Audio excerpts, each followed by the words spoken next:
अक्कलकोटी भिऊ नका ती आहे पाठी।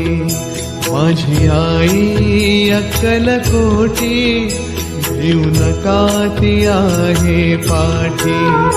जीव भी भक्तांसाठी, जीव भी भक्तांसाठी तिचे नाम घेऊया ओठी। माझी आई अक्कलकोटी भिऊ नका ती आहे पाठी।